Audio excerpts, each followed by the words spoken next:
Welcome back, everyone, to our third episode of Chassis Chatter. And on today's episode, we'll be talking and breaking down the Bahrain Grand Prix. Ella, what have you got to say about what happened this weekend? There's a lot that happened. There's a lot to break down, isn't there? Yes, well, it seems we seem to have had an interesting opening to the season. I'm quite happy to see for once that it's not going to be Mercedes win. It looks like we're going to have a nice bit of a title fight on our hands this year. Makes a nice change, I think. So we plod along. Do you want to step into qualifying? Let's do it. What did you make of it? I know you missed some of it.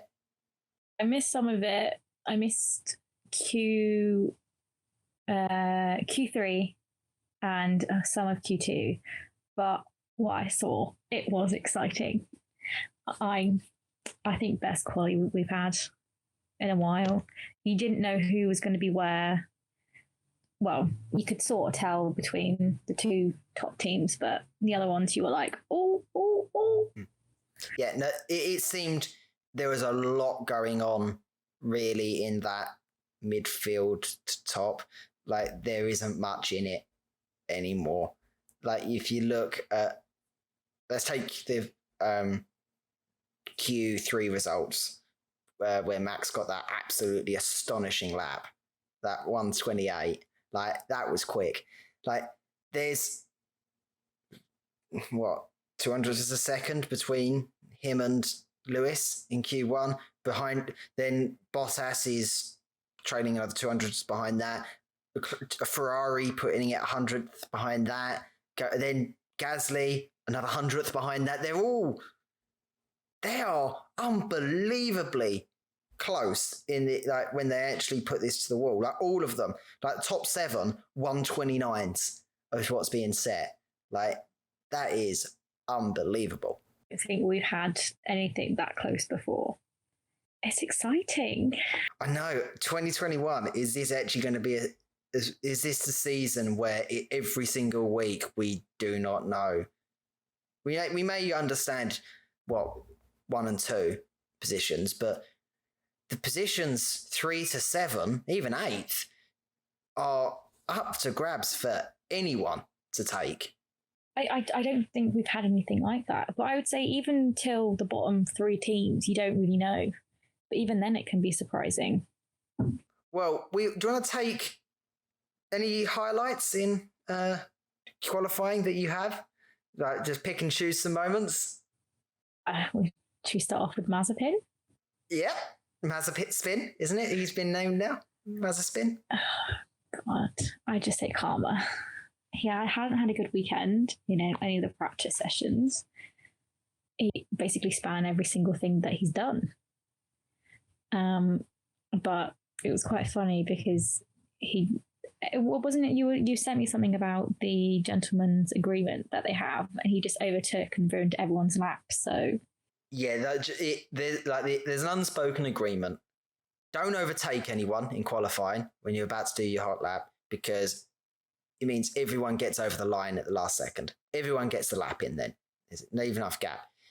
Mazepin then says he was told by his race engineer to overtake, which I cannot understand what race engineer would tell the driver to overtake when qualifying is about to end in Q3. And then he gets to turn 1. He puts too much pressure on the throttle, and the Haas does what it looks like the Haas will always do when you put the foot down to it a bit too quick. It's going to spin, and he ruined everyone's laps. But I think the worst one is because I don't think Vettel's practice and qualifying, he hasn't had a good weekend to start the season, and it's one he will want to forget. Yeah, but the sad reality is that a lot of this cases for Vettel is it's not really his fault. He's kind of been left out to dry. He testing was shambles for him.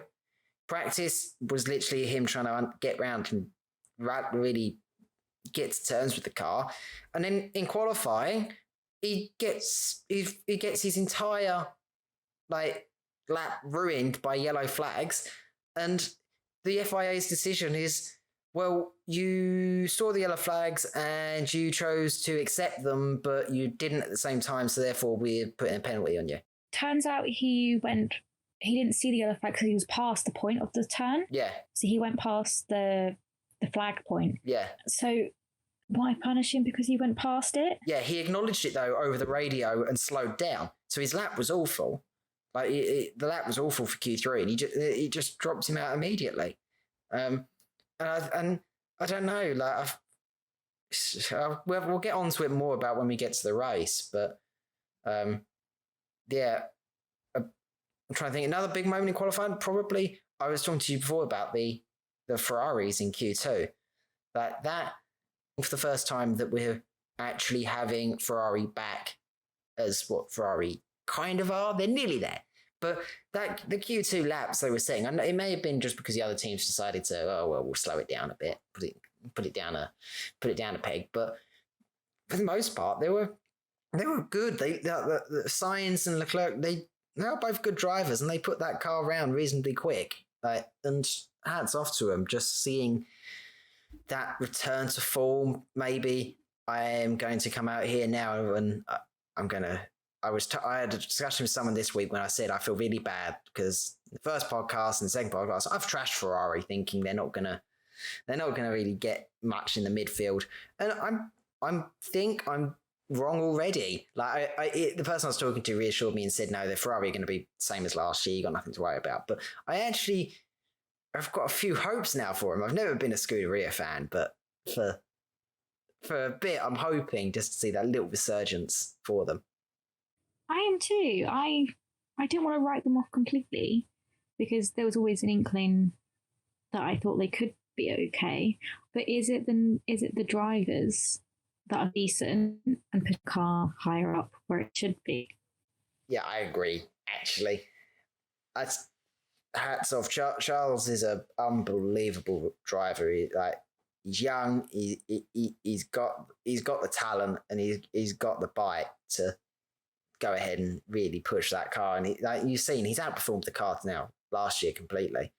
And Sainz, it's the driver's skilled. We saw what he was delivering at McLaren. He brought McLaren podiums. He was a hell of a driver in that midfield, and I think it's his time to shine. And it's what everyone was laughing, joking about. Sainz Ferrari, worst movie he could have made, but in the grand scheme of things, he's got a drive for Ferrari and things are looking up. He's going to be that. He's not going to do one season. He's got a couple of seasons in it, and you never know. 2022 may be an unbelievable year for him. We may finally see the end of.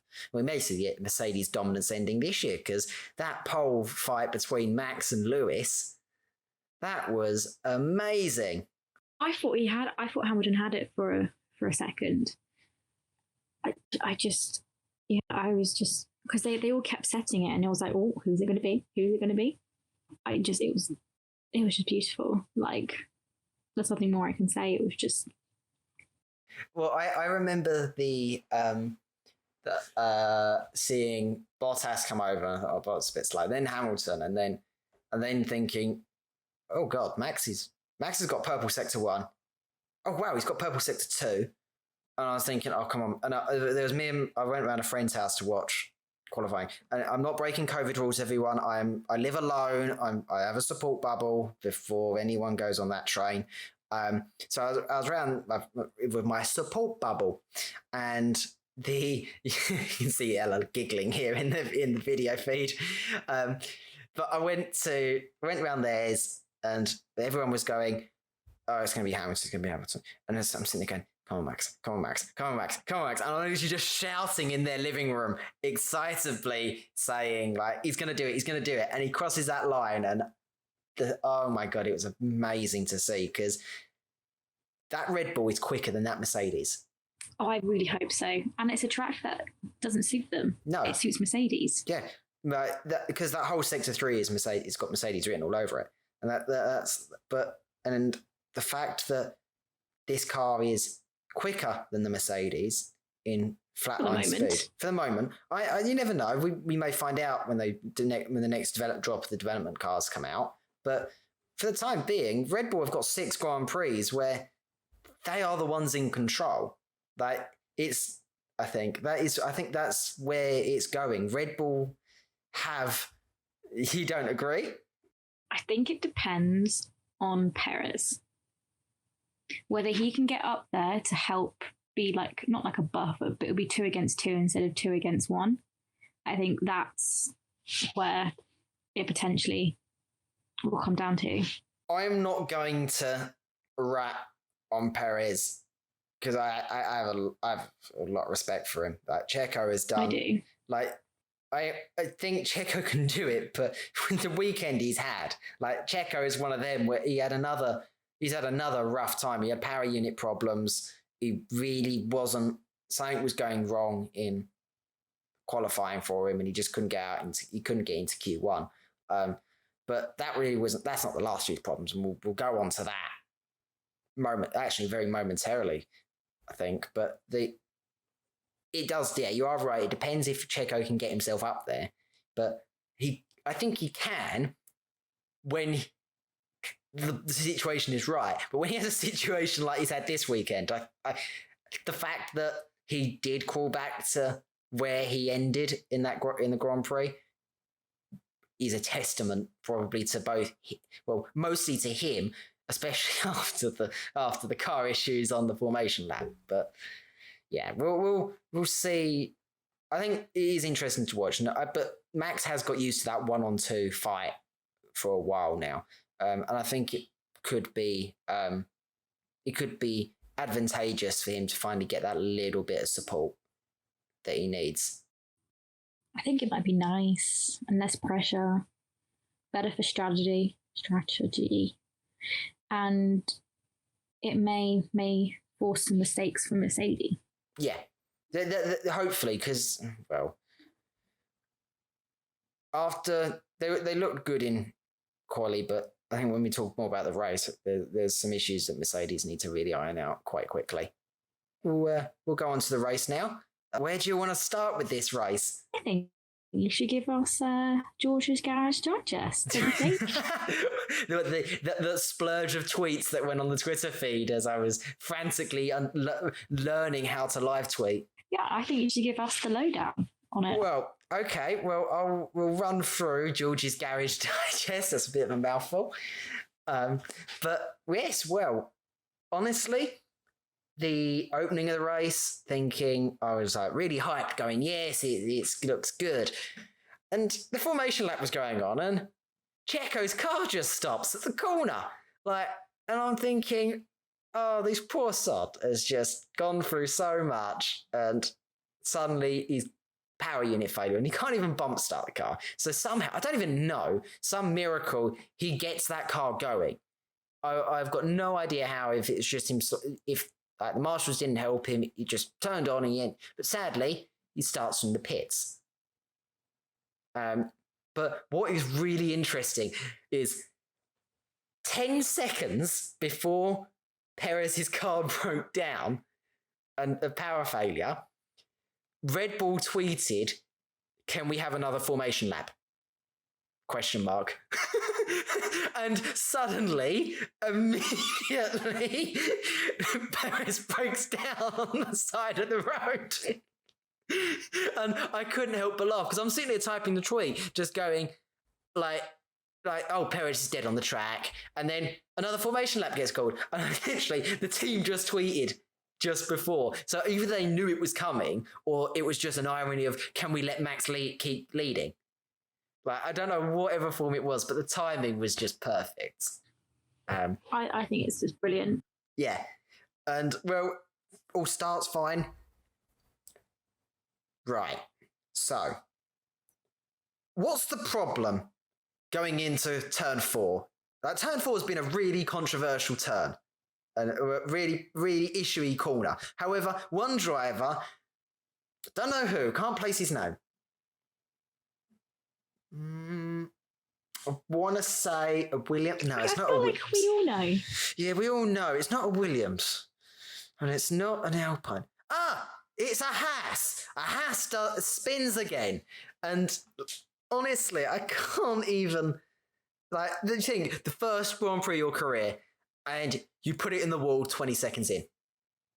I'm sorry, but Same corner as the Grosjean. yes, yeah. I understand. Yes, it's the same car as last year, but this is the problem that we're gonna have with rookie drivers, and this is the issue that. But not only Nikita Mazepin faced, but Mick Schumacher had the same problem. They put their foot on the pedal too quickly, and the back end just goes, and there's nothing they can do about it. And I don't know if it's the car is a bit not really tuned correctly, or is it really the rookies just not having that experience of knowing when to put your foot down and when not to, and how much you can really do? Because I don't know if it's the story of Haas this year, because are we going to have to put up some sweepstakes of how often that we see a Haas spin, like, or Mazepin puts it in the wall? I think we might do. I think it's the car. I don't think because it would happen to one driver. It would be one. I don't know. I think it's the car. Yeah, I don't know. That Haas just seems. I mean, it's the only thing it's good at, isn't it? Is doing a few donuts and then slamming it in the wall. But that's the thing. By that, we did. Luckily, thankfully, he wasn't injured and he was all fine. That was good. And then the celebration could be that we get to see the Aston Martin safety car comes out, because it was beautiful. Kept going. Look, it's beautiful. Yeah. Look at it. Yeah. And my family were like, okay. Yeah, I know. Like, I was just like, so I'm glad like everything was safe, but it's the safety car lap 1. And then so it was all right, backed up. Max did really well. Max's restarts were really good. He had the right pace. Like, ending of that first safety car, made sure he took them all the way to the line before he put his foot down, because he knew that Mercedes may have him in the straight with a slipstream. Like, he did everything right. He was carrying a problem. Yes, and the diff is the issue he had with his diffs were problematic. Like, I don't know. I don't understand why that. Yes, it would affect his pace, but you would have thought it was something that would have been tuned. And then you saw how, because they didn't want to give anything away to Mercedes over the radio, they started communicating through the steering wheel because they were trying to send messages back and forward. I think by the end of it, it must have been sorted later on in the race, but he did really well to manage it. And hats off to Max for that, I think. Right. And then, like, what do we have? Then 2 laps later, virtual safety car. Like, we're only getting to lap 5 here, and we're now onto a virtual safety car, because if I'm right, I want to say Gasly had a bit of contact, and then we see another Haas spin. So there we go. But yeah, Gasly's contact, and I think this is the story of Gasly's Grand Prix. He mucks it up himself.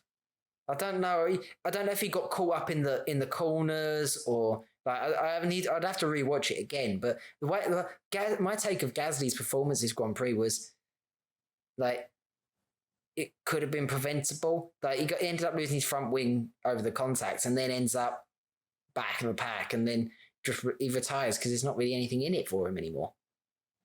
Like, yeah, I felt sad for him. Yeah, but I think it's just how things go some weekends. Yes, yeah, you are right. I think weekends would be like that, but I don't know, I was just disappointed. I had so much hope for the AlphaTauris, and I thought Gasly would be the shining light of it, but I don't know. I'm worried. Like, his teammates' performance may outshine him in the end. I'm not worried, George. I'm not worried. So, we'll fast forward a little bit. We've got the restarts going on.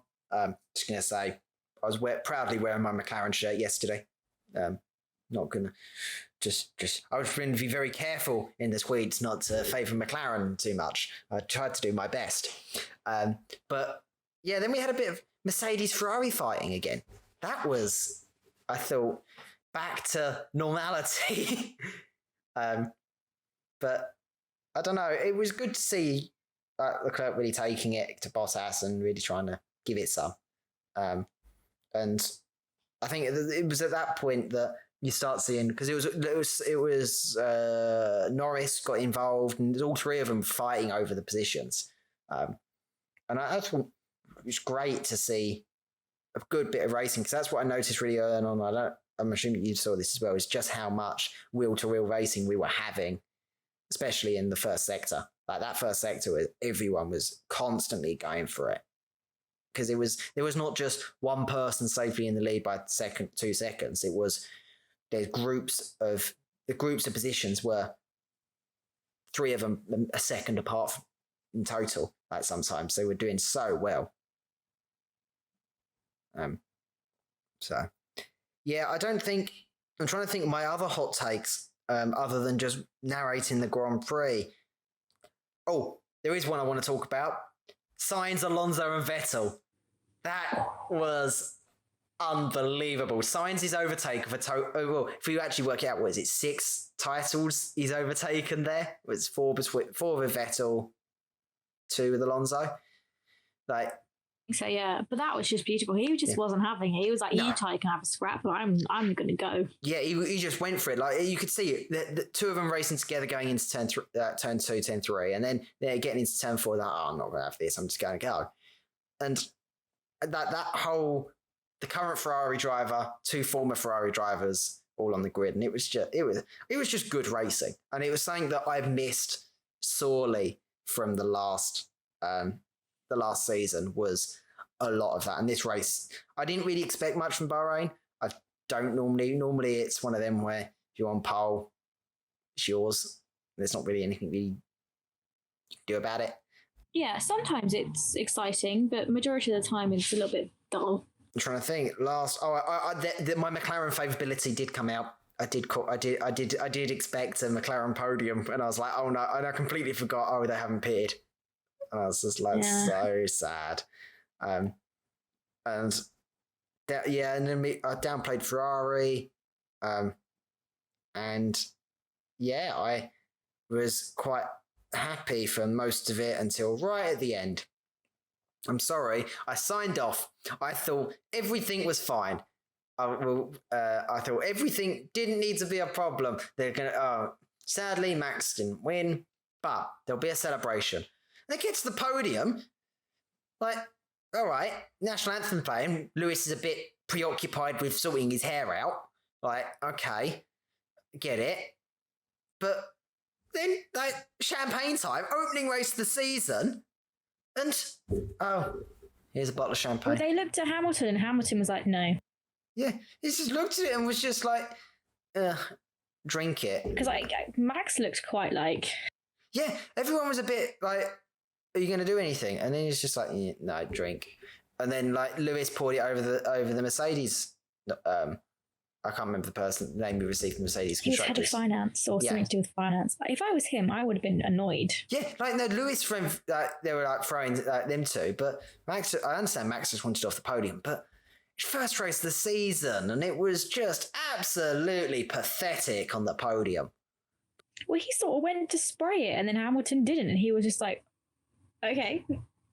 And Bottas was a bit like, it looked awkward. Yeah, no, it did. It just looked odd. And I don't know. It's one of them where I'm looking at it just going, really? Surely they should be used to each other's company. They've now broken a record being the most 3 people. 14 podiums have had them 3 on it. It's on now. They've broken, so I don't understand. Yeah. Oh, actually, this is the thing. These pointless records that seem to be created every week, there's a new record that's broken. Like, Lewis has led the most laps. He's beaten Michael Schumacher's thing. Or Bahrain, like, Bahrain has this in the opening. I don't know if they do it as they've got to have some little gimmicky record to break every week for the press.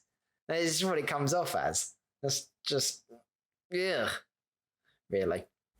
But I don't know. That's just a quick run through the race. Like, I know there's some key moments you've picked out that we can talk about a bit more in detail if you want. Yes, please. Shall we dive in with the big one? Yeah. Which I think was the Max versus Hamilton. I feel so sorry for Max.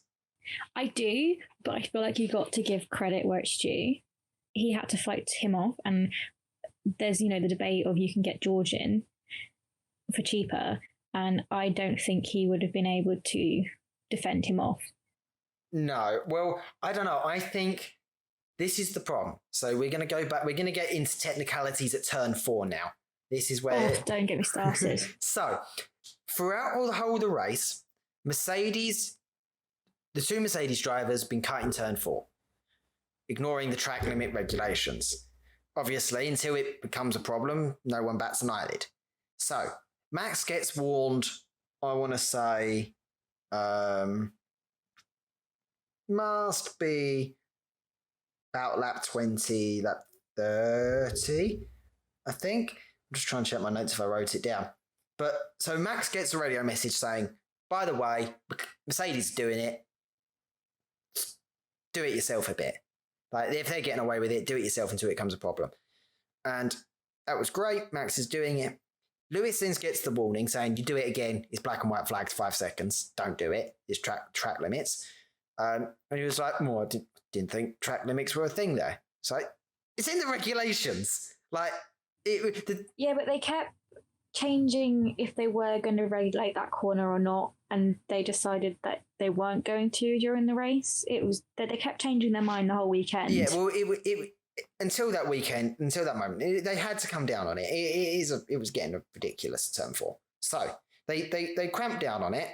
Fine, Max stops doing it. So does Lewis. So does Bottas.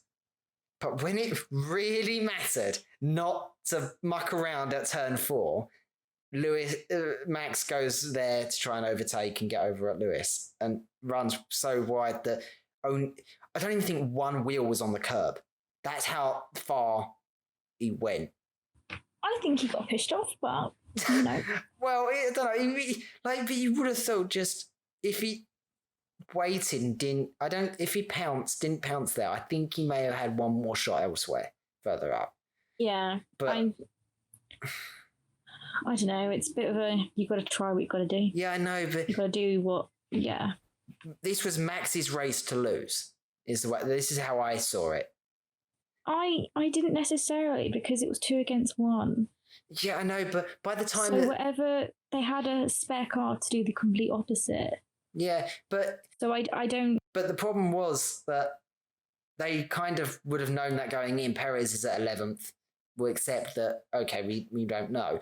But even Bottas is saying Mercedes are too passive. They're too conservative in what they're doing. They're not actually putting the dead down. They were waiting for what Red Bull does. And Mercedes, because they were just still waiting, went in the end for having a issue of the decision to do a 3-stop race. And doing a 3-stop race, it was a bit risky, and hats off to them for doing that and thinking it worked out in the end. But it left Lewis at the end a bit lonely, because it eventually became a 2-stop race anyway, two-horse race, because Bottas had fallen so far behind. And Red Bull maybe should have been a little more ready for that. But I don't know if it was the beginning problems that threw Max off or whatever. I don't know. It just seemed it looked like the Verstappen show, and then suddenly it all fell apart, because throughout the race it was just back and forward. Who's got control? It was Red Bull dominating the beginning. Middle of the race ended up at Mercedes, and then Max had an unbelievable pit stop, that 1.9 second pit stop, and everything looked great. And then it just at the end, it just didn't come together. Yeah, sadly that was the case. But the other driver of Red Bull, yes, I feel like, what a drive. Yeah, Perez, Checo, unbelievable. I'll let you go. What have you got? What have you got? You must have some words to say about it. I just think, well, he had 2 separate issues. So he lost communication before the power just left. So he had to tell the marshals, do not touch the car, because if they touch the car, he has to go out. So then he had to go through all the setup by himself. And for him to do that under pressure and to know all the setups, I feel like it's quite impressive. Yeah, I tweeted it, and I'm still going to stand by my words. Checo is one of those drivers that when he gets dealt an unbelievably awful hand, he somehow manages to pull a rabbit out of that hand. Like, he finds the ace. He does whatever he needs to do to claw it back. And starting 20th, ending 5th. Like, it may not be his start from the back, win the race, that record that he owns. Like, he's the only driver to start from the back and take a win. But it's one of them where people were saying, oh, it's the the second Red Bull seat since Ricciardo's left. I don't think so. I don't think Red Bull was surprised that it happened, because I think they knew there was going to be an issue at some point. But you knew that he was going to be okay. You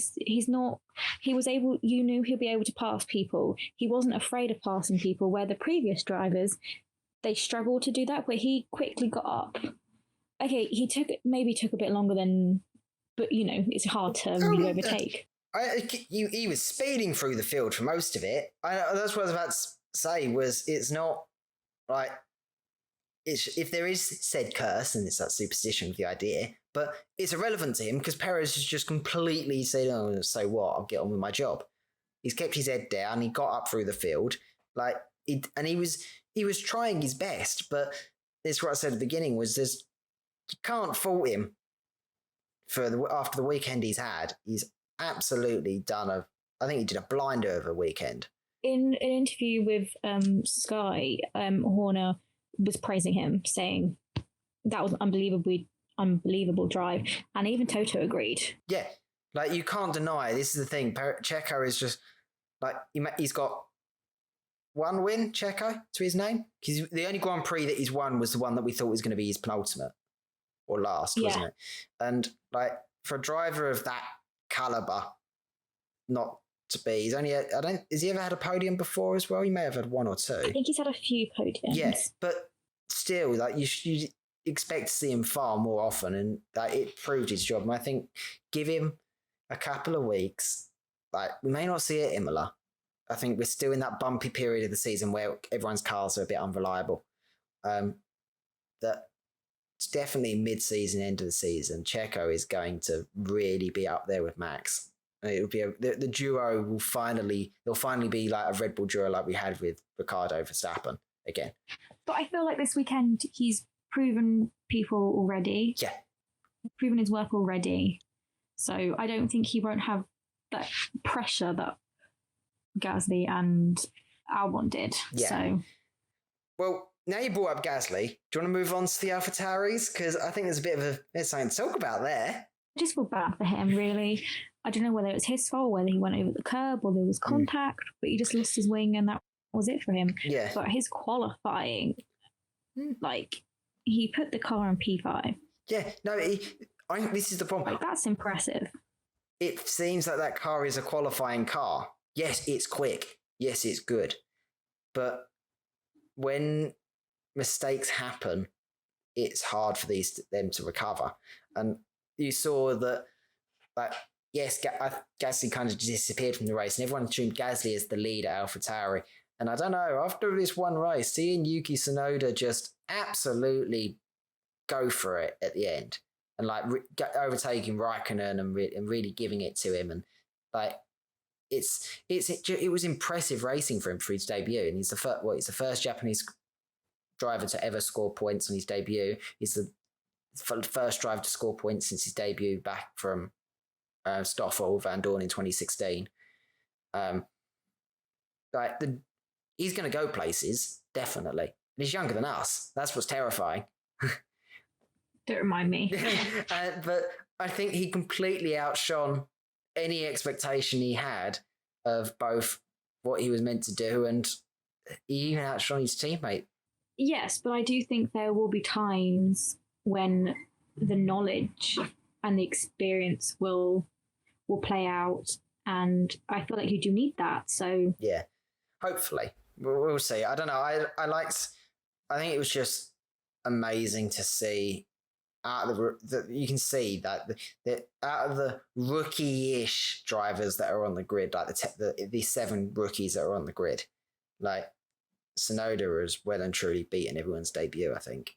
Oh yeah, Right? What did he do? He ended up doing Japanese Formula 4 for a while. He got into that, and then he then stormed up through Formula 2 and Formula 3 and Formula 2, and now he's here. It's just like unbelievably impressive drive, and he's very humble about it.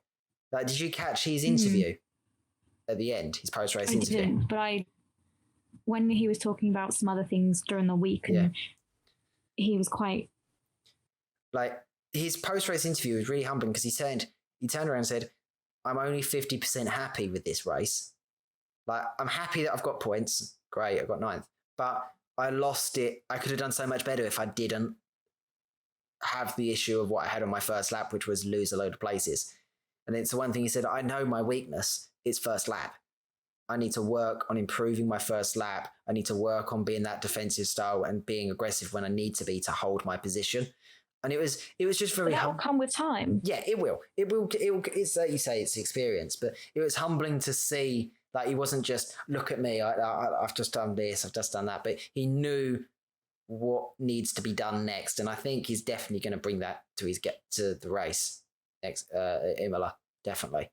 So hopefully we see him. I think so.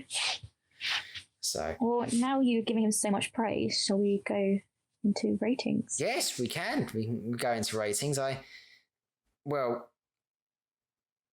want to go? How do you want to do this? I'll let you explain, actually. Okay, so we went to British school, and we thought we would use the mark schemes that we were used to when we were growing up. So basically, you're given a number, 1 to 8, and then you basically were told if you were close to getting it, or you just got it, or whether you were comfortably in it, or where you were so close to getting the next number. It gave me like flashbacks to year 6. Like, my prep school year 6, I didn't really understand. I just got told, "Yes, you did good. That's all you need to know." And when I got to like secondary school at my academy, like my comprehensive academy was just, "Oh yeah, here's a 5B. This is really good. Here's what you do for 5A." And I still never got my head around it. And when you put it on the spreadsheet, I was going, "Oh my Lord, this is throwing me back." I had it in both primary and secondary, so I was just like, yeah. Like the default mark scheme for you. Well, it is. Yeah. Well, we can go. How do you want to do this? Do you want to name do you want to do your top 5? I do 5, and then we go like that? 5 at a time? I was just thinking we could just go down the order. Oh, okay. Yeah. Just go down the order, and you say your rating, I say my rating. Yeah, well, Lewis then for you. I gave him an 8C. It was impressive, but I feel like it's not wow. You know, it was wow, but it wasn't like... it's not like where he's come from the back of the grid and won. Yeah. You know what I mean? Yeah. I think he's got a high standard now. Yeah. Well, yeah, you'd assume after being, a 7-time world champion, you'd need to have a very high bar. It's kind of why I couldn't give him that 8. I gave him a 7A.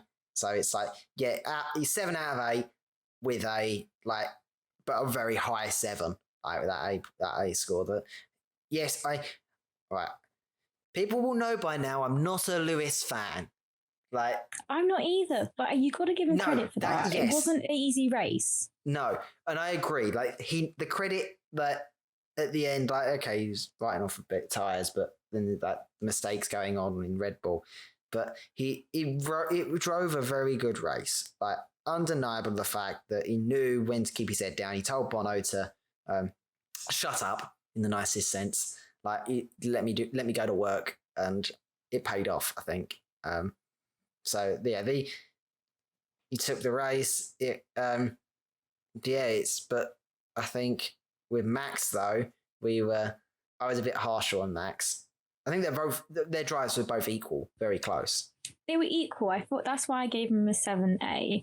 I felt like just because he made that silly mistake and he couldn't overtake properly, but like he put it on pole, and it's not the track to put it on pole for his car. So, and he gave us that excitement that we needed. Yeah, we haven't seen that in a while. It's what I gave him a 7B. I think I knocked him down because of that mistake. If he won the race, it may have been a bit different, but again, I'm going to die on my hill of it was his race to lose. And he did very well. He did the restarts well. He had the pace amazing. Knew exactly what he needed. And at the end, it kind of just, for any Pokemon fans, Magikarp huge splash. It does nothing at all. Like, flanding around is kind of the way I saw it. We go on to Bottas because it was a bit of a. He was there and then he wasn't there. Yeah, I gave him a 7C. It was quite. It was all right. That's the thing. I did the same. I gave him a 7C. It was the opinion that, wow, he was there in the race. I think he's the unfortunate sacrifice often. Like, he kind of did get done over a bit because he was trying to catch up and then he just didn't. And then he was on a race of his own in the end. Like, he was in third. He had 10 seconds on Lando. He knew exactly what he needed to do. And I think his comments at the end were right. Mercedes are being too conservative. Like, they are not being aggressive enough. They're not being out there enough. And they're not doing what Red Bull normally does, is have that bite and bark to challenge.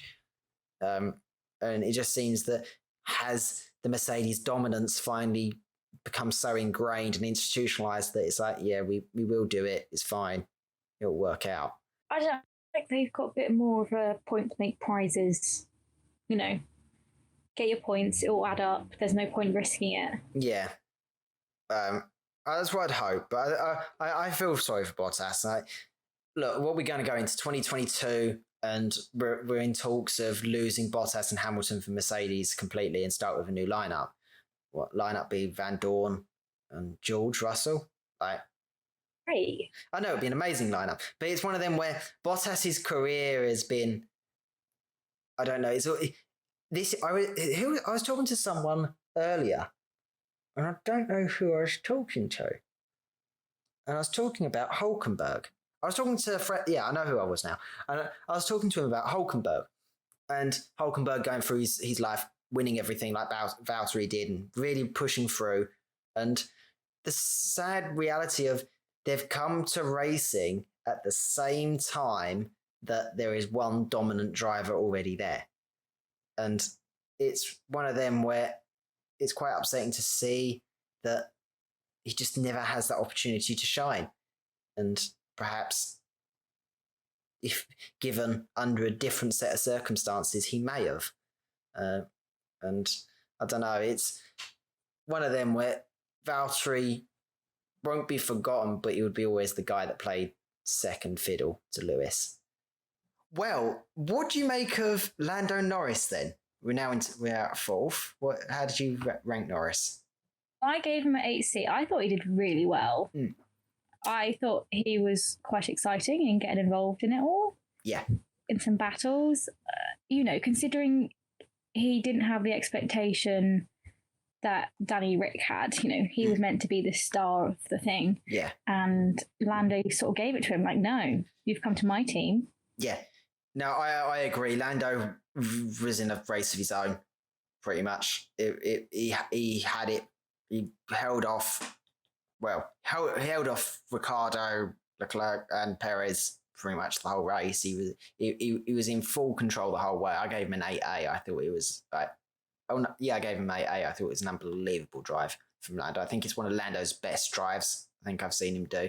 Like he at no point did he blink. Like it was his. He started fourth, he ended fourth. That's where it was.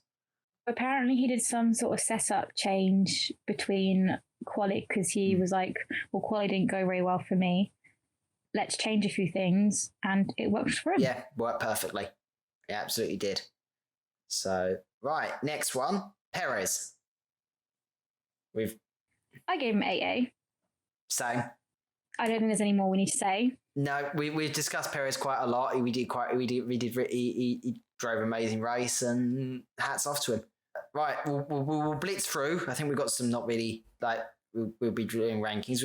So we've got Leclerc coming in sixth. We both gave him a 7B. Yeah, I don't think there's much. It was all right. he somehow managed to get that place. I don't know, really. He was just there. Yeah, no, I think he did well. And then he had Yeah. it. So, Danny Rick. I gave him a 7C. I was a bit disappointed. Yeah, well, you got to understand, they're still, sevens are still pretty good. I think it's just, we had higher expectations for Danny Rick, I think. I gave him a 7B. I was a bit kinder. But we'll see in the coming weeks. So, right, let's go to Leclerc's teammate, Carlos Sainz. I gave him a 6A. Harsh. I was a bit, yeah, well, I thought it was all right, but considering where, okay, yes, I feel like he should have been behind just slightly. I just feel like he was a bit, I don't know. Yes, he was like, wasn't having anything with the fight with Alonso and Vettel. I just felt like it was just a bit of a, after that, it was a bit of a... Yeah, I gave him a bit kinder. I was a 7C. I pushed him up a bracket. I thought he drove a good race for Ferrari. He did what he had to do. He kept his head down. He had a good few moments. Yeah, he was close to Danny Rick. He was only a second off Danny Rick. Oh, okay. So maybe I was a little bit harsh, but I still think he could do a lot better. Yeah. Well, hopefully in the coming weeks we'll see a bit more from him. I think the Ferrari's got a bit to prove. Right, Yuki Tsunoda. So. I gave him a 7B. Yeah, I was a bit kind of a 7A. I still think it's a. I don't know if it's. I'm going to eat my words next week when I'm saying how good this rookie is. But I don't know. We've discussed you. But I had nothing to go on, so he's not like he's done a race before where he can be like, So it was good, but we need to see whether that's going to be consistent. Yeah, we need to see more of it. If we see more of it, like he's going to be I think he's got a good future. So, right, we'll do we're now, like, we're going to do Stroll. I gave him a 6A. I gave him a 7C. Like, he got points, so he did something right. Yeah, I kind of had high hopes, though, for him and Aston Martin. Yeah. It seems like it's now, sadly, he was there. Like, his race was a bit better it was miles better than Vettel's, but they took place. They were there in that Grand Prix. I didn't really see much of them, to be honest. So, right, I don't mind. What I'll do now is we'll do three at a time and then end with our favourite. So Kimi, Antonio, so you got Raikkonen, Giovinazzi, Ocon.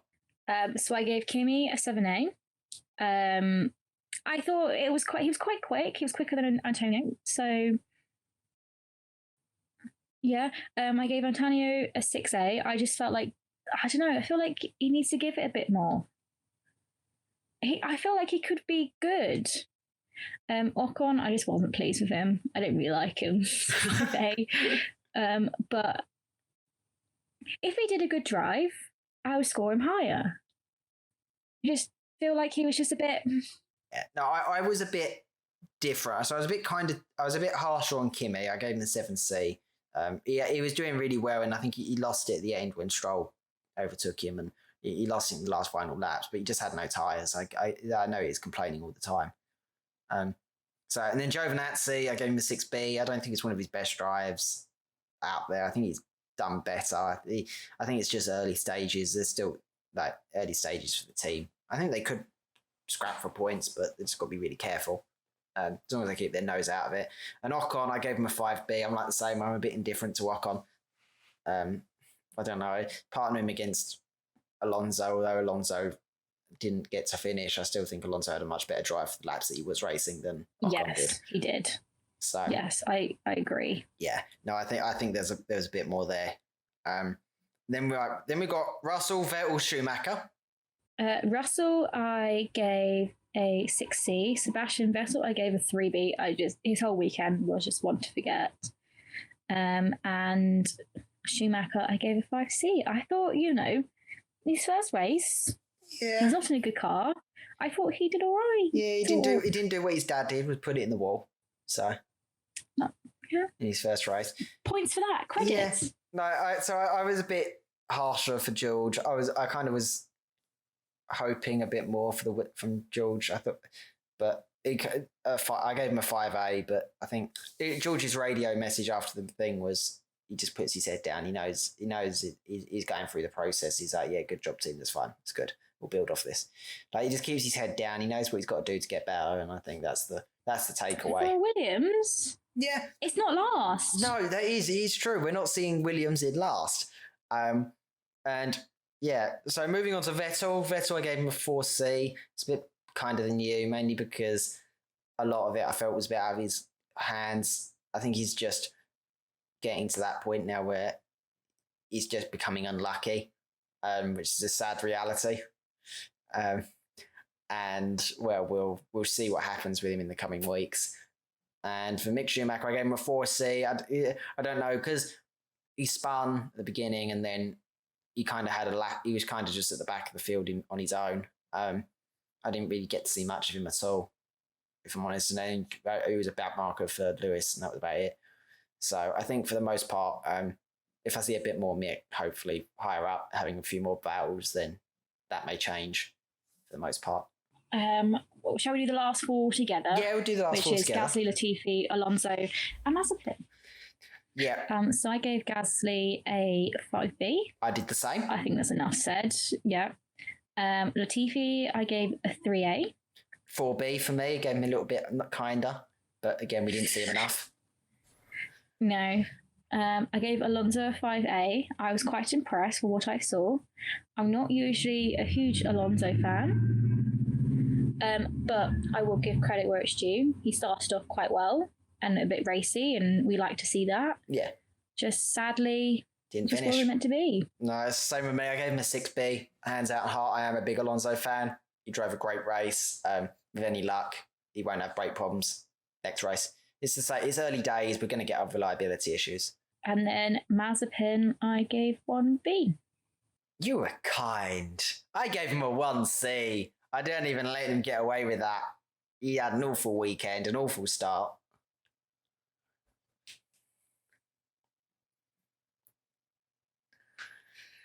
Oh, we'll see. If he spins next week, we'll know.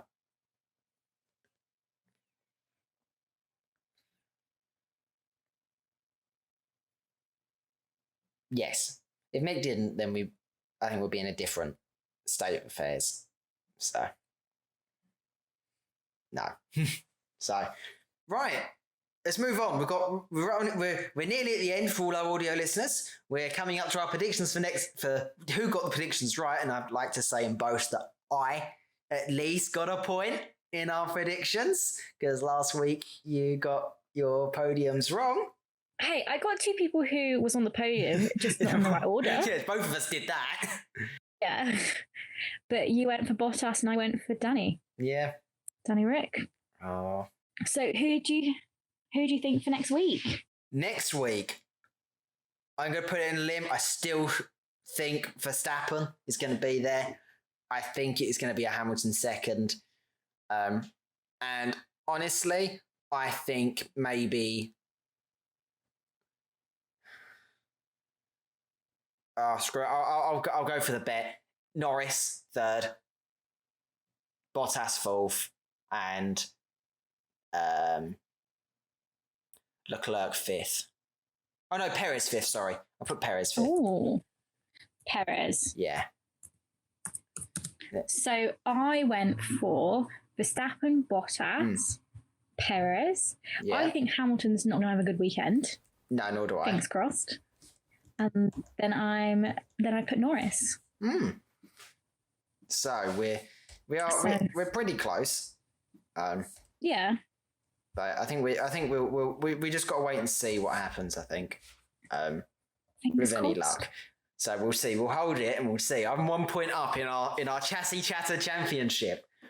I've got 1 point. I'm gonna write that down and remember it. I'm gonna hold that point dearly.